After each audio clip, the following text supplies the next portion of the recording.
She was that mom. She was that mom that you went to sleep and your room was a wreck, and when you woke up, it was like nothing happened the night before. Like, my mom was an amazing mom. She definitely did do it all. I'm not gonna lie. I mean, and I ain't mad about it. I'm not gonna sit up here and complain and say, "Oh, mom, you are a bad mom because you helped me too much." Now I can say, and I can't just say this about my mom. Both my parents are a little bit of the reason why I am so very, very spoiled. But I'm trying to grow out of it. But I will. That will always be a part of me because my parents really treated me very well to the point like when I had my very first Valentine try to show up at my doorstep back when I lived in Texas. He wants to come knock on the door. By the way, my mother was not home. He comes, he knocks on the door. He's got a dozen roses. Beautiful. I come to the door and I open the door. And Lord and behold, the man of the house comes creeping on up behind me. He's a-coming. Oh, he's coming. He opened the door. He pushed the door open. He's like, "Who are you?" I'm like, "Oh, Lord, my dad. Oh, Lord, my dad. Who are you?" Man, when I tell you he took those roses and he destroyed them, not only did he destroy them, he destroyed them in front of me and in front of him. I'm not going to call his name because if he sees me on the internet somewhere, he might be like, "Oh, yeah, she's talking about me." People love that. Like they say, they do anything for clout. Do anything for clout. And I'm not big or nothing, but I do have hopes. I got faith. I want the world to know, who I am and my story and my life. I want to, be an influencer in a positive way. I don't want to be one of those fake influencers that's just out here just doing the most just so that somebody can look at them and know who they are. But I've always felt, since I was a little child, my parents let me know that, I was destined for greatness and, that I was special and I had, things about me and that, I was going to be used to tell a story and to, bless somebody and to open someone's eyes. So, I ain't going to call nobody's names, but man, when I tell you my daddy took those roses, I said he took those roses, yeah. No. He took those roses and he tore them up. He threw them away,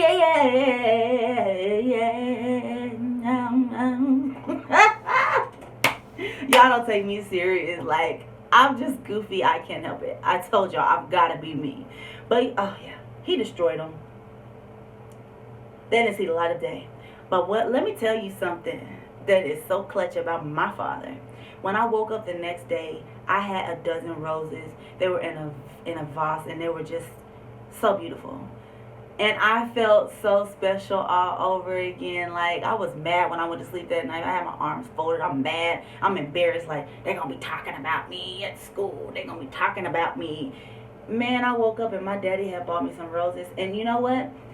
I will try to go look through the stuff that I had as a child because I believe I still have those pictures.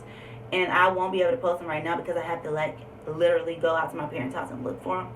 But he bought me roses and they were beautiful to the point I took a picture of them. That was back when you take pictures and you got to go get them developed. And then I got them back and then I seen the picture and they were so beautiful. I was just so happy. My daddy he is a mess. But you know what? He didn't play that. He didn't play them games. He didn't play those games. No, he did not. No, he did not.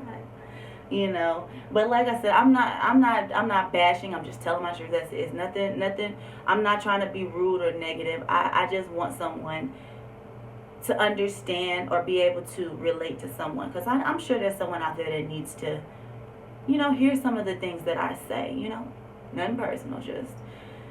But boy, my daddy, he was something when I was growing up. Well, let me tell you, when I was growing up, he was literally something, like, to this day.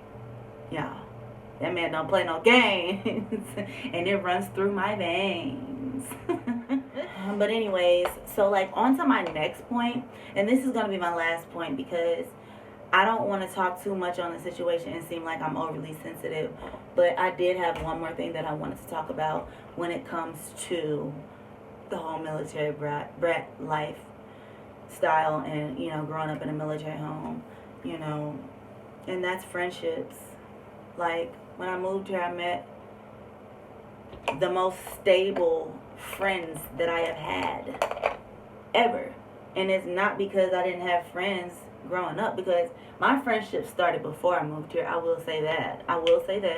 And I still do have contact with the girls back home in Texas that were actually my friends. We still talk. And then I have social media for some of the other ones. We play sports and things like that together, so, and those girls will probably be the main ones that'll be able to relate to this video.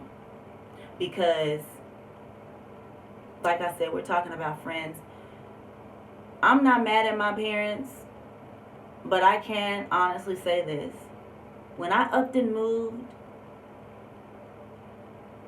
it was over. It was over. Like, I started establishing friendships. I had a best friend. I can say her name right now. We used to sing together, but I'm not doing that. I have another close friend. We went to church together. We still talk all the time on social media. Sometimes we text. We'll even FaceTime at times. It just depends. We're all grown. We all have our own lives. And then we're separate. When you move, it's like out of sight, out of mind. But I do have a few that I still keep in contact with, and I will say they are still my friends. But when I moved here, my friendships they kind of ceased. And that's my next point. Like, being a military brat, it makes you identify with who you are and learn who you are and 100% be comfortable with who you are, because you don't know where you're going to move next. You don't know when you're going to move. You never know what's going to happen, especially as a child. You just know you're a military brat, and then, boom, out of nowhere, you're moving. And it was crazy for me. When I moved here, it was bad. It was terrible. I had to start all over again.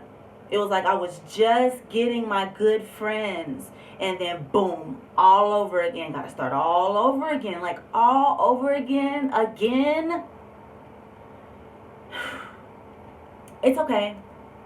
I met my best friend when I moved here. To this day, my best friend. We got a whole clique. It's 4 of us. I love y'all. Y'all know who y'all are.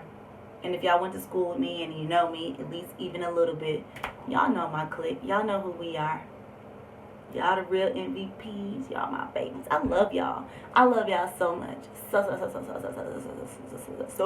much. I love y'all. Like, I know I'm not easy to deal with, but y'all definitely are the MVPs, for real.